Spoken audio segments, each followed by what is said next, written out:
to the second baseman, Cano. The Yankees are back on top. World champions for the 27th time. It's been 14 years since this moment. That was the last time that the Yankees ruled baseball.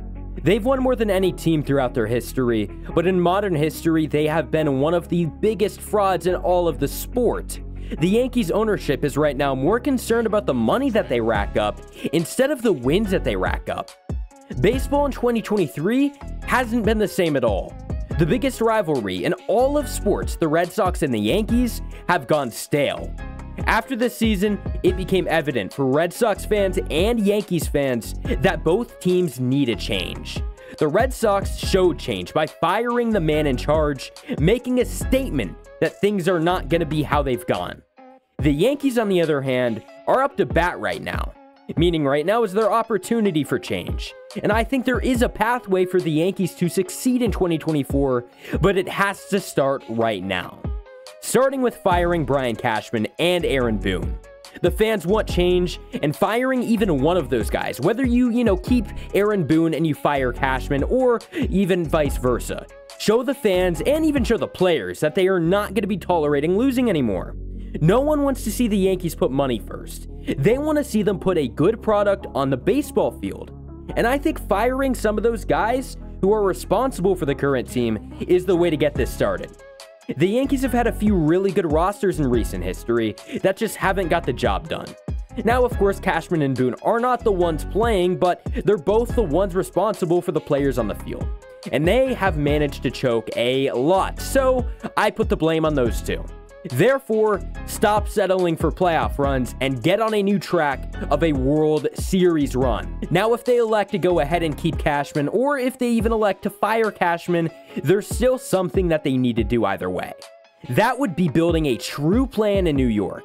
Seeing that you have a plan to go from the bottom of the league to a top of the league team would be big, and it would be big for the clubhouse and the fans to know that there's at least something to look forward to, right?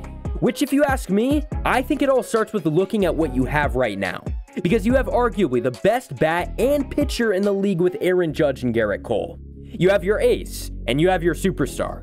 You also have a pretty good player in Anthony Volpe, Jason Dominguez, and Volpe has only gotten better, by the way, as the year's gone along. He's really showcased his power getting up there with 21 home runs, and not to mention, behind Aaron Judge, we've seen Gleyber Torres as the best player this year for the New York Yankees. So let's recap. You have a shortstop in Anthony Volpe, a second baseman in Gleyber Torres, a right fielder in Aaron Judge, and a center fielder in Jason Dominguez. So you're getting there, but you're still lacking several different positions. So what do you have to do? What is it that will make the team good? So I think it all starts with continuing to try to develop the other players that are in the system and are at the MLB level. Oswaldo Peraza, Oswaldo Cabrera, and Austin Wells are all the guys that you need to be focusing on right now. If you can get these guys to be able to come off the bench or maybe even take in a lineup role, you're going to be set. I think it all starts with them. You're going to have something to work with. But we do know with the Yankees that they will, of course, make several big free agent signings, a few at least. So what should they do? I think it's clear that they're lacking pieces with not just the lineup, but also the pitching.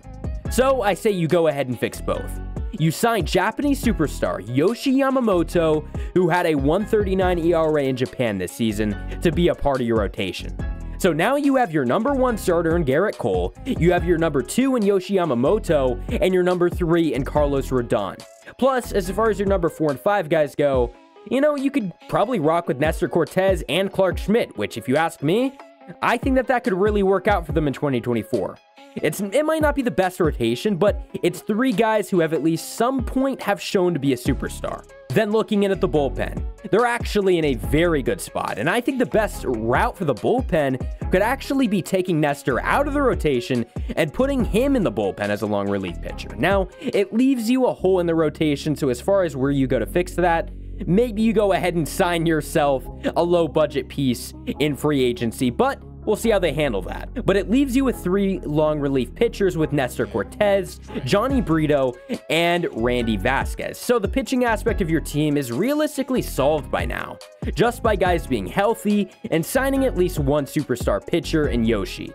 But if they maybe go ahead and say, hey, we don't want a budget piece as our number 5 starter, we want another guy, So maybe they say, Clark, you're going to be our number 5 starter, and we're going to go ahead and sign Marcus Stroman.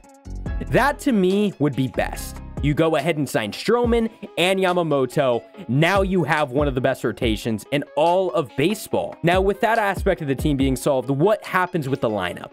Well, I think the number one thing to do is attempting at all costs to get rid of Giancarlo Stanton this offseason. You're stuck with him at least until 2027, and he simply is not a positive player, right? He doesn't provide any positive impact. He strikes out a ton and can only play at the DH spot. I mean, when Stanton is in the outfield, it really feels like you're watching a drunk fat guy attempt to play baseball. It's like you're watching Peter Griffin out there. And outside of Stanton's play, the other major reason that you need to find a way to get rid of him is so you can play Jason Dominguez in 2024. Because when Dominguez gets back from his UCL injury halfway through 2024, he won't be able to actually play in the outfield, meaning he's going to be forced to DH. Which means you would have to put Giancarlo Stanton in the outfield while Jason Dominguez is at DH. Yeah, no. So my best recommendation is attempting to find a desperate team willing to take on even some of that money. No team is going to be taking up even half of that, but you can maybe find a team that's willing to take up some of it. So that's your best option. So now that Stanton is gone, you have something to build off of, right? You still need more, but you're getting there. What lefty bat do the Yankees actually have that's good? The answer is no one, so you really need to focus on lefties this offseason. The first guy that comes to mind for me is Cody Bellinger. Yes, by the way, I choose Bellinger over Soto just because Bellinger provides the defense, the bat, and the stolen bases. I mean, he's been awesome with the Cubs this year and is set to become a free agent.